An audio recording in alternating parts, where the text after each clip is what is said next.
Hi everyone, we're back for our second recording in the one and only Ruby reading. We are starting on page 24. It starts with floppy running. I floppy run all the way up the hill.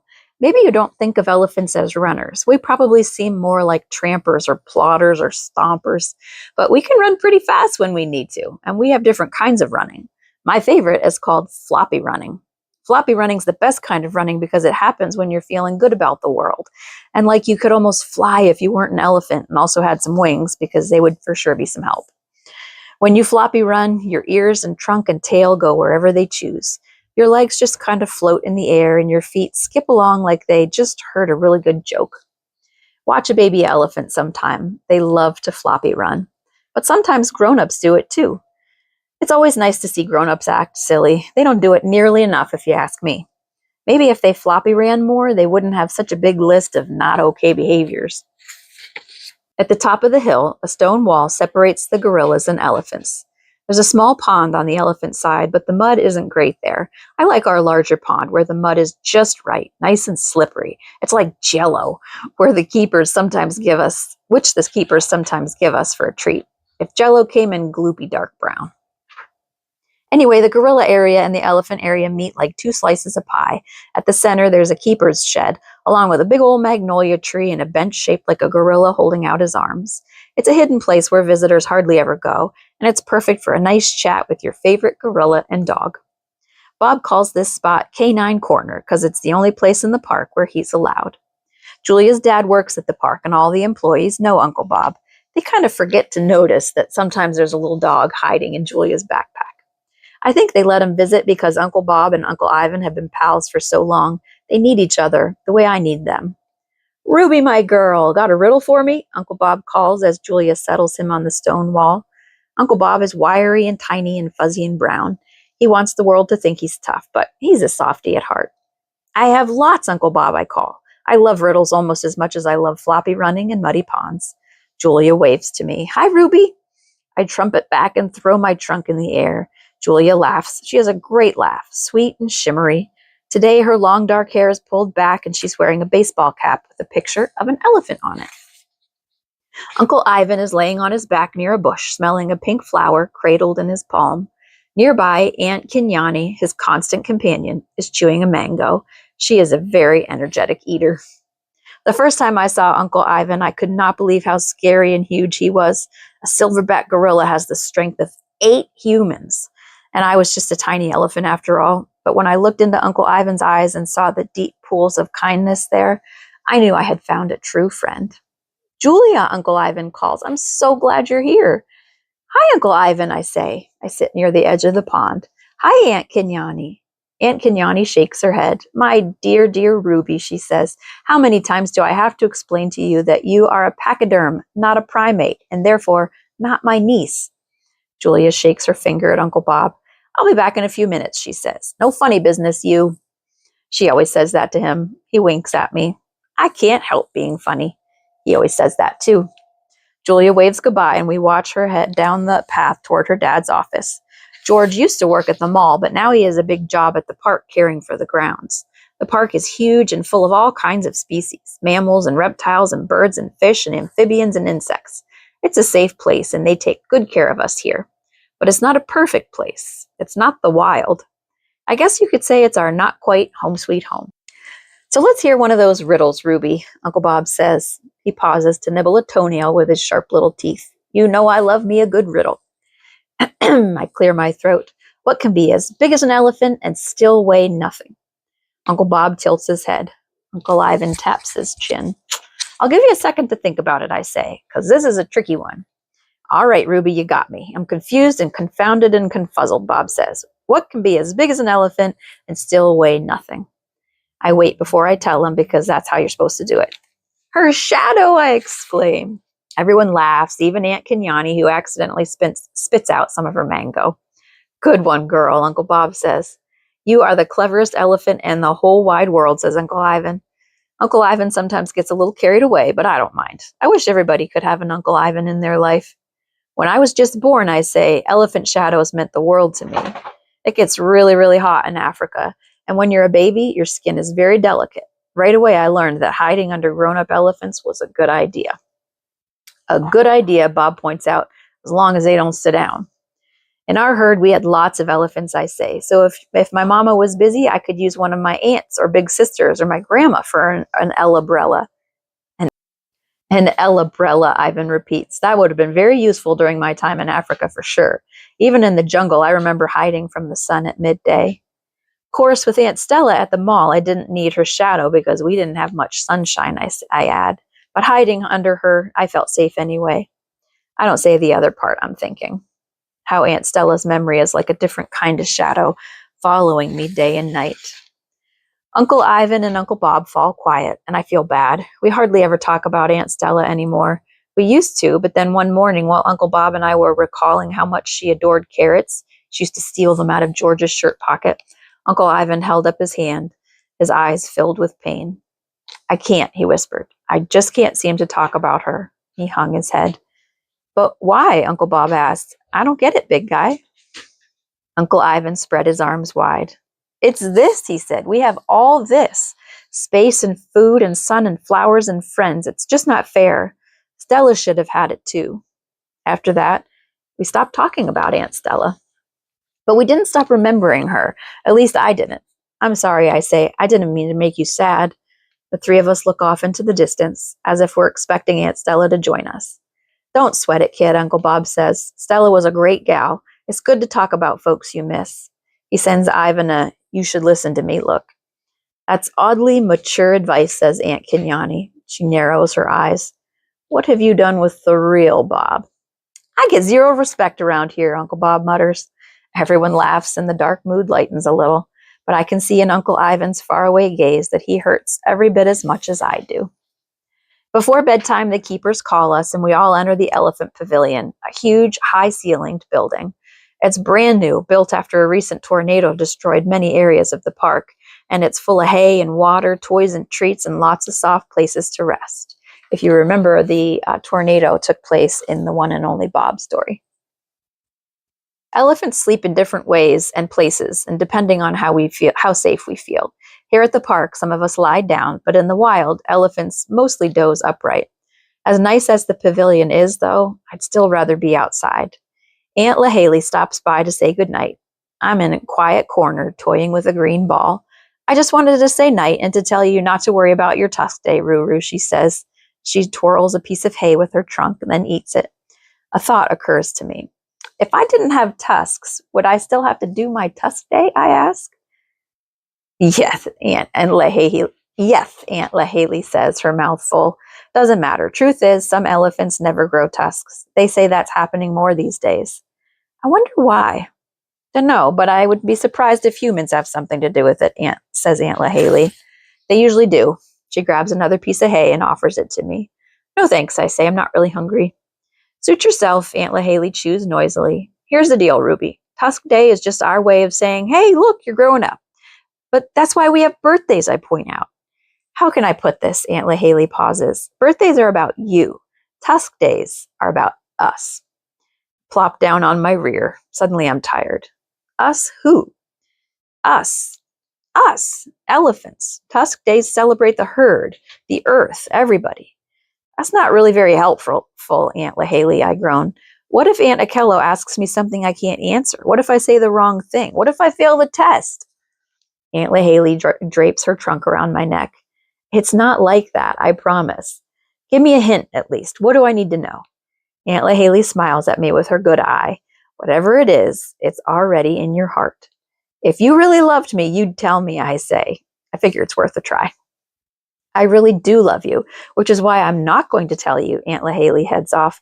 Get some sleep, sweet Tusky, she calls. Whoops, that's all right, Aunt LaHaley, I say, and force a smile to show her I'm not mad. I glance at the skylights overhead. Every now and then I catch a glimmer of the moon behind racing clouds. I wonder if I'll ever see moonlight without thinking of Aunt Stella. Aunt Stella loved the moon. The cage she and I shared at the mall smelled like stale popcorn and moldy hay and animals who'd forgotten how to hope. But there was a skylight, and when the moon poured creamy light through the cracked glass, Aunt Stella would stare and wonder. Good evening, Mweezy, she would say. That's what she called the moon. When it was cloudy and Wheezy disappeared, we couldn't sleep. Our cage felt spooky, like someone had turned off the lights and stolen our favorite white blanket. Still, it wasn't all bad. It gave us an excuse to keep talking, and elephants in the wild don't sleep much anyway, just a couple of hours each day. Sometimes Aunt Stella and I would talk all night long. We always whispered so we wouldn't wake up Ivan and Bob, but Ivan snored so loudly that we probably didn't need to worry. Every night I had a gazillion questions. I wanted to know why Uncle Ivan's tummy was so big. I wanted to know why humans hid their tails. I wanted to know if Uncle Bob could marry a cat. But one question had no answer. I wanted to know why Aunt Stella and I had ended up at the Exit 8 Big Top Mall and Video Arcade. Why were we there and not in Africa? Aunt Stella didn't have an answer for that question. Still, if we talked about it enough, she said, maybe we wouldn't dream about it. Before I fell asleep each night, Aunt Stella always had 2 questions for me. So, she would say, what amazed you today, sweet girl? Sometimes I would pretend to be asleep because I couldn't think of an answer, but Aunt Stella wouldn't give up. She would stroke my back with her trunk or nudge me softly with her head and try again. Come on, my Ruby, she'd say. What do you mean? I'd ask every now and then just to buy some extra time. I mean, said Aunt Stella, what surprised you today? What filled you with wonder? What made you feel awe? That's what I mean by amazed. Anything can be amazing, Ruby. Anything and everything. She would look at me with such hope in those wide, weary eyes. Somehow I knew my answer, no matter what it was, would bring her a moment of joy. I would think hard. I'd recall my day, second by second, minute by minute, because elephants are good at that. I wanted something that would make her smile. Sometimes it took me a while to find an answer. It's hard to be amazed when you're living in a dirty cage, but I always came up with something. I would look out the dusty windows and say, fireflies amaze me, Aunt Stella. I wish I could make my rear end light up. Or I would watch Julia's dad clean the floors with his sudsy mop, and I would say, bubbles are amazing. They're like tiny rainbows that pop. Once after lunch, when Uncle Ivan treated us to the most awesome burp in the history of burps, I said, okay, I already know my amazing thing for today. Gorilla burps for sure, no contest. After I answered, no matter what I said, Aunt Stella would gaze out at the moon and sigh the happy sigh I'd been hoping for. But there was still one more question to come. What made you proud today, little Ruby? Well, I might answer, I said thank you when Uncle Ivan drew me a picture of a mouse. Also, I didn't tell him it looked like an apple with whiskers, even though it kind of really did. Excellent, Aunt Stella would say, or that's my gal. Once I'd answered, she would whisper, I love you, Ruby. And I'd whisper back, I love you even more, Aunt Stella. And only then could she fall asleep. I'd listen as her steady breathing made gentle night music and let myself find rest. Tonight, I wonder if I'll ever fall asleep. I doubt it. Not with the moon playing hide and seek with the clouds. Not with questions buzzing in my brain like flies in a bottle. I wander through the pavilion. Aunt Akello says the keepers make us go inside at bedtime for our own safety. And there are lots of things to do. Enrichment, I think they call it. Food puzzles, browse, branches covered in tasty leaves, hanging from ropes. Also my favorite, pretend termite mounds with hidden treats. But it's nothing like my life in the wild when I was a baby. Back in Africa, we were always on the move. A herd can travel 50 miles a day or more searching for water and food. We walked together one by one, kind of like we were connected by an invisible thread. Even if you're just a tiny baby, you feel safe. I used to love night walking, Aunt Stella told me one time. Nobody talking, just the sound of our feet moving and moving and moving like a heartbeat. It was like we'd become one giant animal. The herd heart, my grandmother used to call it. Her voice had a lonely sound to it, so I patted her with my little trunk. Don't be sad, Aunt Stella, I said. I'm your herd now. You are my herd, dear one, she said, and my heart.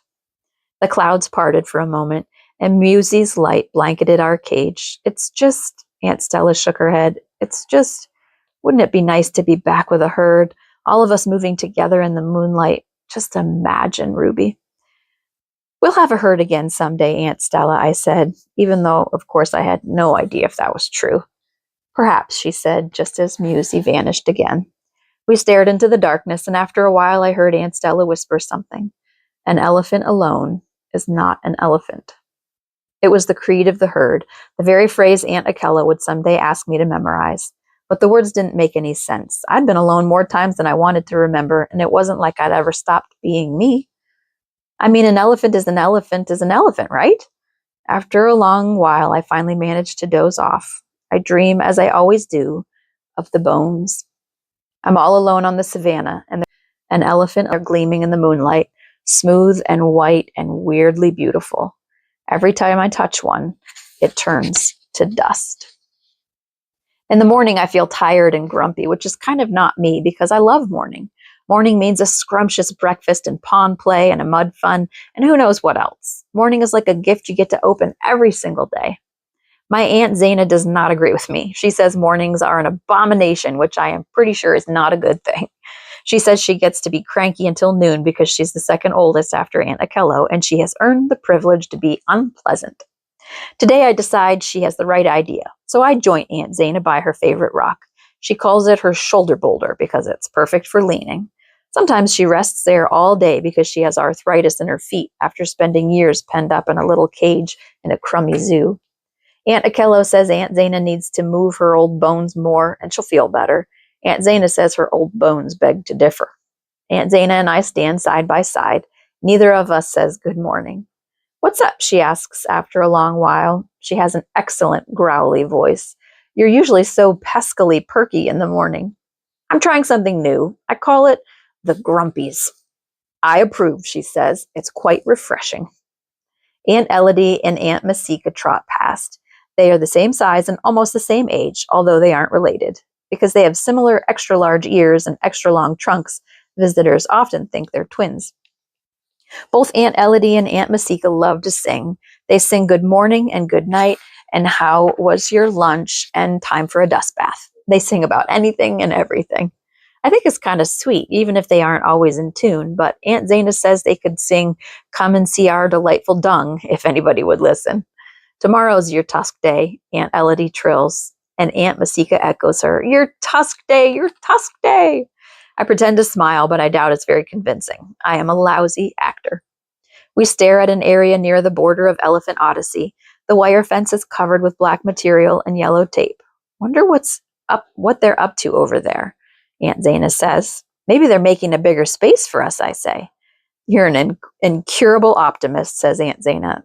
They're no doubt building something for themselves. A store that sells t-shirts with our pictures on them, perhaps. Humans love making unnecessary things. Then they love buying the unnecessary things. Then they love throwing away unnecessary things. Maybe, I say, but I'm distracted by something interesting. A hole. A smallish, hard-to-see hole near a corner of the fence.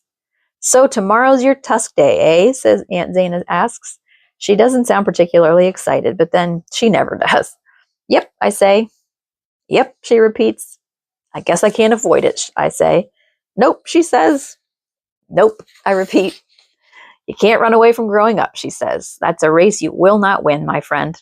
Nope, I say. Nope, she agrees. Aunt Zena leans on her boulder, closes her eyes, and dozes off. She does that sometimes. Quietly, I head off toward the hole in the fence, because despite what Aunt Zena says, maybe I can win the race after all, or at least postpone it. All right, we're going to stop there. Join me again for our next reading, which will be part 3.